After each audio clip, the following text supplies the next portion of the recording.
அனைத்துலக ஆன்மீக அன்பர்களுக்கு அடியேனின் வணக்கம். இப்பிரபஞ்சத்திற்கும் தாய் தந்தையருக்கும் என் அருமை குருநாதர்களுக்கும் என் வணக்கத்தை தெரிவித்துக் கொண்டு இன்றைக்கி நிகழ்ச்சியில் போகிறோம். இன்றைக்கி என்ன விஷயம் பார்க்க போகிறோம் அப்படின்னு பார்த்தோன்னா, புரட்டாசி முடிஞ்சிருச்சு. இப்போ அடுத்து பார்த்திங்கன்னா ஐப்பசி மாத பலன்கள். சரிங்களா? ஐப்பசி மாத பலன்கள் எத்தகைய சிறப்பை தரப்போகிறது 12 ராசிக்காரர்களுக்கும். மேஷம், ரிஷபம், மிதுனம், கடகம், சிம்மம், கன்னி, துலாமுக்கு ஒரு சிறப்பு இருக்குது. விருச்சகம், தனுஷு, மகரம், கும்பம், மீனம். இந்த 12 ராசிக்காரர்கள் பார்த்திங்கன்னா 12 ராசிகளில் ஒரு ராசியும் 3 நட்சத்திரத்தை கொண்டு இருக்கும். சரிங்களா? ஸோ இந்த விஷயங்கள் எல்லாமே இருக்க போது இதில் துலாம் ராசி அப்படின்னு சொல்லுவோம். இந்த துலாம் ராசி ஐப்பசி மாதத்தில் துலாம் ராசிக்கு என்ன விஷயம்? ஏன்னா எடுத்ததுமே நம்ம துலாமில் போயிட்டோம். ஏன்னா ஐப்பசி மாதத்தை துலா மாதம் அப்படின்னு சொல்லுவோம். ஏன்னு பார்த்தீங்கன்னா, கன்னியில் இருக்க சூரிய பகவான் என்ன பண்ணுறாரு, இந்த மாதத்தில் துலாமில் சஞ்சரிக்க போகிறார். ஸோ துலாம்னு என்னதுங்க? தராசு. துலாமோட சிம்பிள் பார்த்தீங்கன்னா தராசு. அவங்க எடை போடக்கூடியவர்கள், ஒரு நியாயமாக நடந்துக்கக்கூடிய பர்சன் யாருன்னு பார்த்தீங்கன்னா இந்த துலாம் ராசிக்காரர்கள் சொல்லலாம். துலாம் ராசியோட அதிபதி யார் அப்படின்னு பார்த்தீங்கன்னா, துலாம் ராசியின் அதிபதி சுக்கிர பகவான். 1க்கும் 8க்கும், ரிஷபத்துக்கும் அவர் தான். சரிங்களா? துலாமுக்கும் அவர் தான், ரிஷபத்துக்கும் அவர் தான். 1க்கும் 8க்கும் அதிபதி சுக்கிர பகவான். இப்போ சுக்கிர பகவான் எங்கே இருக்கார் அப்படின்னு பார்த்தீங்கன்னா, கன்னியில் இருக்கிறார். சுக்கிர பகவான் கன்னியில் சஞ்சாரம் பண்ணிகிட்டு இருக்கார். இப்போ என்ன மாதிரி விஷயங்கள் நடக்கும் இந்த துலாம் மாதத்தில் பார்த்தீங்கன்னா வேறு என்னென்ன விஷயம் நடக்குன்னு பார்த்தீங்கன்னா, கந்த சஷ்டி, சூரசம்ஹாரம். ஸோ இந்த நிகழ்ச்சிகள்லாம் இருக்குது. அடுத்து பார்த்தீங்கன்னா தீபாவளி பண்டிகை. ஸோ அந்த விஷயங்களும் வரப்போகுது. ஸோ இந்த மாதிரி ஒரு சிறப்பு மிக்க ஒரு மாதம் என்னென்னு பார்த்தீங்கன்னா இந்த ஐப்பசி மாதம் அடைமழைன்னு சொல்லுவாங்க. ஸோ பருவகாலம் மாற்றம் நிறைய ஏற்பட்டு நிறைய செல்வ செழிப்புகள் கொடுக்கக்கூடிய ஒரு அற்புத மாதமாக இந்த துலா மாதமாக ஐப்பசி நம்ம எல்லாருக்கும் விளங்க போகுது அப்படின்னு தெரிவிச்சுக்கிறேன். சரிங்க, இந்த காலகட்டத்தில் எந்த பகவான் வழிபடலாம், என்ன சிறப்பு? துலாம் மாதம்னாலே சொல்லிங்கன்னா அந்த துலாம் மாதத்திற்குரிய இடம் எது, எந்த கோவில் போகலாம்? பிரசித்தி பெற்ற கோவில்னா ஸ்ரீரங்கம். சரிங்களா? ஸ்ரீரங்கம்னாலே சுக்கிரன் ஸ்தலம் அப்படின்னு சொல்லுவாங்க. சுக்கிரனோட ஆதிக்கம் மிக்க ஒரு ஸ்தலம் எதுனா ஸ்ரீரங்கம் அப்படின்னு சொல்லலாம். இந்த துலாம் ராசிக்காரர்கள் துலாம் மாதத்தில் ஸ்ரீரங்கம் சயன கோல பெருமாள், சரிங்களா, சயன கோலத்தில் இருப்பார். அங்கே போய் பண்ணும்போது, அங்கே போய் பூஜிக்கும் போது என்ன நடக்கும்? செல்வ சௌபாக்கியங்கள் அனைத்துமே கிடைக்கக்கூடிய ஒரு அற்புத மாதமாக இந்த துலா மாதம் திகழ்கிறதுன்னு சொல்லலாம்.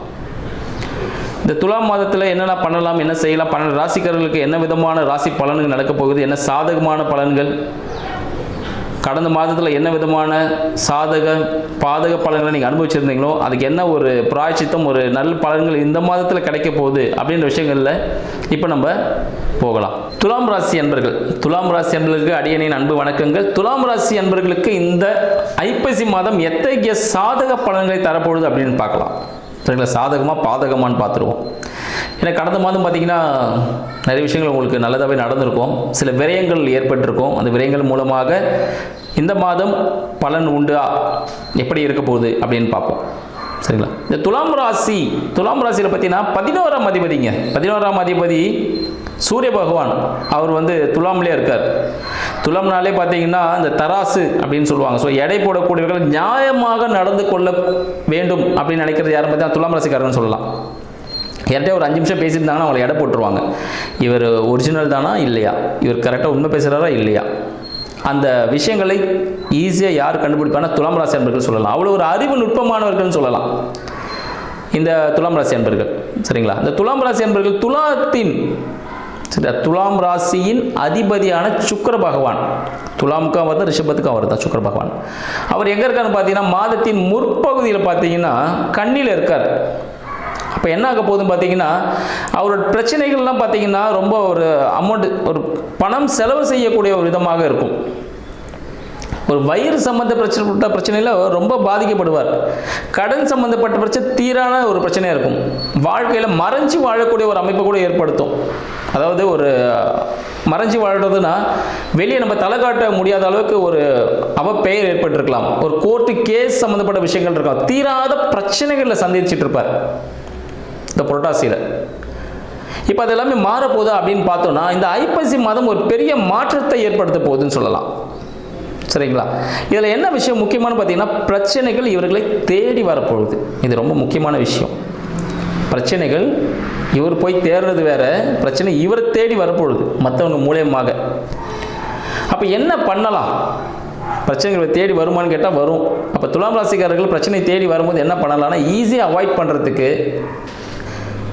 வெள்ளி சம்பந்தப்பட்ட பொருட்களை பயன்படுத்துவதை தவிர்க்கணும். சுக்கிரன் சம்பந்தப்பட்ட விஷயங்களை பயன்படுத்த தவிர்க்கணும். பட்டு ஆடைகளை தவிர்க்கணும். வெள்ளி ஆபரணங்கள் அணிவதை தவிர்க்க வேண்டும் அப்படின்னு சொல்லலாம். சரிங்களா? வேற என்ன பண்ணலாம்? வேற எப்படி நம்ம தப்பிச்சுக்கலாம் அப்படின்னு பார்த்தோன்னா, வாலண்டரியாகவே நம்மளாவே போயிட்டு, சரிங்களா, இந்த துலாம் ராசி அன்பர்கள் யாராக இருக்கானோ ஒரு மருத்துவ பரிசோதனை செஞ்சுக்கிறது மிகவும் நல்லது அப்படின்னு சொல்லலாம். இல்லை ஒரு இன்ப சுற்றுலா போயிட்டு வரலாம்.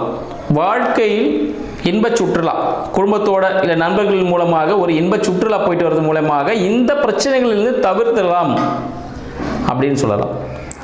அடுத்தது பார்த்தீங்கன்னா, உங்களுக்கு 2க்கும் 7க்கும் அதிபதியான செவ்வாய் பகவான் துலாம்லேயே இருக்கார். அப்போ என்ன ஆகும்?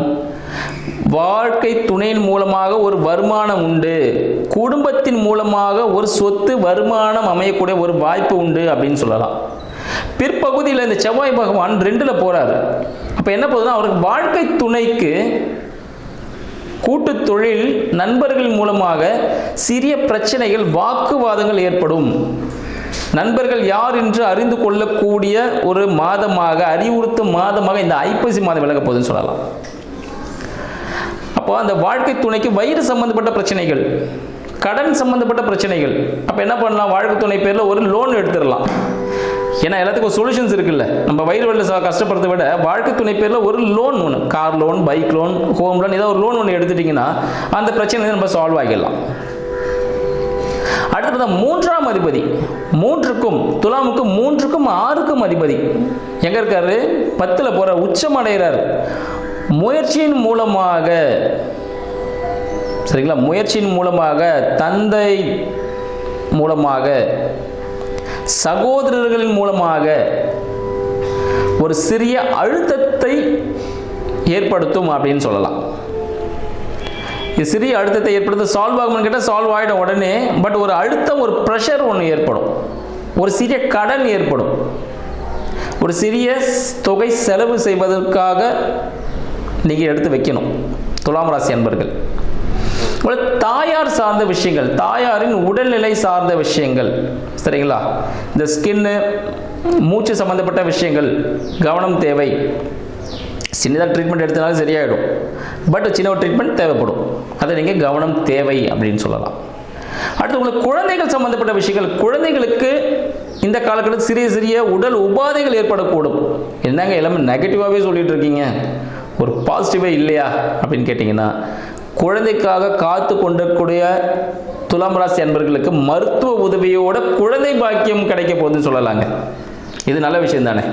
குழந்தை பாக்கியம் கிடைக்க போகுதுன்னு சொல்லலாம். துலாம் ராசி அன்பர்களுக்கு மனதிற்கு பிடித்த ஒரு வேலை கிடைக்க போகுதுன்னு சொல்லலாம். மனதிற்கு பிடித்த வேலை, நீங்கள் எல்லோரோட மனசு ஜெயிக்க போறீங்கன்னு சொல்லலாம். உங்களுக்கு எல்லாமே வெற்றி கிடைக்கிறதுக்கான வாய்ப்புகள் உண்டு. இந்த துலாம் ராசி அன்பர்களுக்கு ஐப்பசி மாதத்தில் வெற்றி கிடைக்க போகுது. நீங்கள் செய்யக்கூடிய வேலையில் நீங்கள் தான் டாப் மோஸ்ட் பர்சனாக இருப்பீங்க. இது உங்களுக்கு ஒரு ஹை லெவல் ஒரு ப்ரமோஷன் கிடைக்குமான்னு கேட்டிங்கன்னா இந்த காலகட்டத்தில் கண்டிப்பாக கிடைக்கும். வேலையில் நீங்கள் தான், வேலைன்னா வெள்ளைக்காரன்னு சொல்லுவாங்கள்ல, அதுபோல் வேலைனா துலாம் ராசி அன்பர்கள் தான், இவன்கிட்ட கொடுத்த வேலை முடிஞ்சிருப்பா அப்படின்னு ஒரு நல்ல பேர் எங்கே கிடைக்க போகுதுங்கிறது நீங்கள் வேலை செய்ய இடத்துல கிடைக்க போகுதுன்னு சொல்லலாம். அடுத்து உங்கள் தந்தையின் மூலமாக, சரிங்க, தந்தையின் மூலமாக ஒரு சிறிய உடல் உபாதைகள், தந்தைக்கு சிறிய உடல் உபாதைகள் ஏற்படுவதற்கான வாய்ப்புகள் உண்டு. இதில் உங்கள் வருமானம் சிறிய ஒரு கரைவு ஏற்படும் அப்படின்னு சொல்லலாம். தந்தையின் உடல் உபாதைகள் சார்ந்த விஷயங்கள் கொஞ்சம் கவனம் தேவை. தந்தை ஸ்தானத்தில் இருக்கிறவங்க கவனம் தேவை. இதை வேற எப்படி நம்ம மாற்றிக்கலாம்? ஆன்மீக சுற்றுலா சென்றீர்கள் ஆனால் தந்தை சந்தோஷமாக இருப்பார், ஒன்றும் பிரச்சனை இல்லை. நீங்கள் ஆன்மீகத்தில் ஈடுபடும் பொழுது, ஆன்மீக சுற்றுலா செல்லும் பொழுது,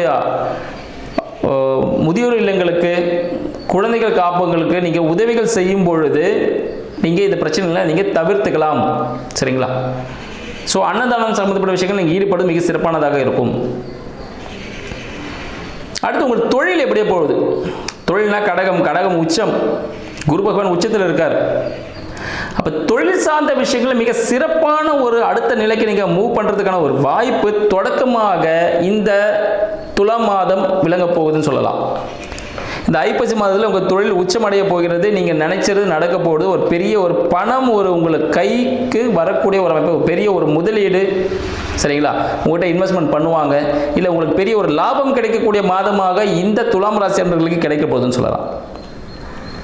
உங்களுக்கு 11 இருக்கிற கேது பகவான் உங்கள் மகிழ்ச்சியை கொஞ்சம் சுருக்குவார்னு என்ன பார்த்தீங்கன்னா, ஒரு பெரிய இன்பத்தோட எல்லைக்கு உங்களை கொண்டு போவார்னு சொல்லலாம். ஏன்னா ஞானக்காரகன் இல்லையா, ஒரு ஞானத்தை கொடுப்பார் உங்களுக்கு. நீங்கள் எந்த அளவுக்கு போனீங்கன்னா ஒரு ரொம்ப இன்ப நிலையில் இருப்பீங்களோ அந்த அளவுக்கு உங்களை உச்சத்துக்கு கொண்டு போகக்கூடிய ஒரு அமைப்பு 11 இருக்கக்கூடிய கேது பகவான் கொடுக்க போகிறாருன்னு சொல்லலாம். 12 இருக்கக்கூடிய சுக்கிர பகவான் என்ன பண்ணுறாரு, மாறிடுவார். அப்போ என்ன ஆகும் பார்த்தீங்கன்னா, உங்களோட பிரச்சனைகள் எல்லாமே சால்வ் ஆக போகிறது. விரயமாக இருந்த விஷயங்கள் எல்லாமே, சரிங்களா, சால்வ் ஆகிட்டு ஒரு நல்ல விஷயத்தை உங்களுக்கு கொண்டு போக போகுது அப்படின்னு சொல்லலாம். இத்தகைய சாதகமான பலன்கள் உங்களுக்கு கிடைச்சிட்டு இருக்கு. சரிங்க, அப்போ நான் என்ன பண்ணால் எனக்கு இன்னும் பாசிட்டிவாக நடக்கும், அந்த பிரச்சனை தவிர்த்துக்கலாம். ஏன்னா நம்ம ஒரு பிரச்சனையும் சொல்லிட்டோம், அதுக்கான சொல்யூஷனும் சொல்லியிருக்கோம். சரிங்களா, சரி என்ன பண்ணலாம், என்ன பண்ணால் நம்மளுக்கு சாதகமான விஷயங்கள் நடக்கும்? பிரத்யங்கரா தேவி வழிபாடு செய்வதன் மூலமாக, சரிங்களா, பிரத்யங்கரா தேவி வழிபாடு செய்வதன் மூலமாக உங்களுக்கு என்ன கிடைக்கும்? ஒரு சாதகமான விஷயங்கள் இந்த ஐப்பசி மாதம் விளங்க போகுதுன்னு சொல்லலாம். துலாம் ராசி அன்பர்கள் மறக்காம பிரத்யங்கரா தேவி வழிபாடு பண்ணுங்க. வாழ்க்கையில் வெற்றி பெறுங்கள். நன்றி, வணக்கம்.